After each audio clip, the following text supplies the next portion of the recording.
I'm working on my effigy or I'm like mapping it out for gluttony. I found some. I went on a foraging thing, like in the yard. So I found these really sturdy sticks, and I've got some fennel stalks here from last year's harvest. Now, fennel is what they, like the Maenads, the Dionysian Maenads, would use for their sepulchres.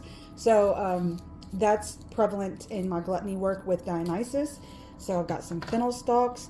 I did manage to not use, I'm going to get rust everywhere, these rusty spikes that I foraged in my own yard.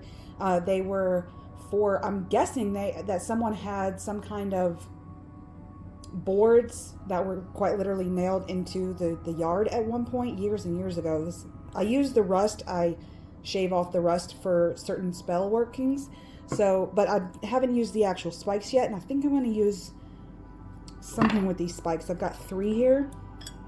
Here's another one of these really, really sturdy sticks. They're for my Lorioptums, which is like a shrubbery tree outside. They shed their branches, and sometimes I have to chop them, like I'll trim them to be better the next year. Okay. Then I found this, which is like I guess you would call it a stang shape, like my boys, when they were younger, would always like to collect sticks like this to make slingshots out of. You tie a rubber band and you can slingshot. But they've gotten so, they've gotten out of that. They've grown out of it.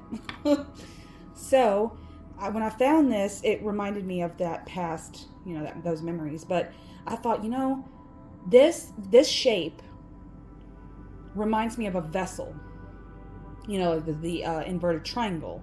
And so I like that concept for gluttony, filling the cup. And I think maybe because pine is so sacred in my witchcraft in general, I have a humongous ancient pine tree that's on my property. And I mean, that thing is huge. So I'm thinking what I want to do is maybe add some pine needles to this that are still stuck to their stalks. And I kind of want to build something here. Also, I have these they're little pieces that I found. I foraged these a long time ago, but it's a possum jaw that's been, they're just shards of them now. So I'm thinking about using this possum jaw because I associate the mouth with gluttony. So maybe it fits very well there. Maybe with some red twine. Embroidery thread is usually what I use for stuff like this. And then I'll use my really hard and tough twine to attach everything and make kind of like a ward. Maybe even possibly like a vessel shaped sigil kind of thing, but really it's gonna end up being like a ward, and it's gonna be to Dionysus, maybe possibly even to gluttony in general. And I'm probably gonna leave it pretty primitive, maybe even possibly hang it outside of my house until my ritual. And then when I conduct my ritual, I might either do it in front of this, like this would be like the backdrop of my ritual, or like what I would do, like if this was like on a wall, I could chant and really ritualize the experience while looking at this, as an effigy, as an idol, if you will. So I'm thinking about doing that this year. I was also thinking about making a poppet because I've been needing to make a poppet for,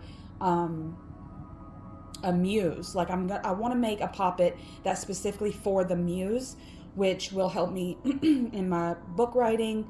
The muse is is a huge archetype in my practice because of all the creative endeavors that I have.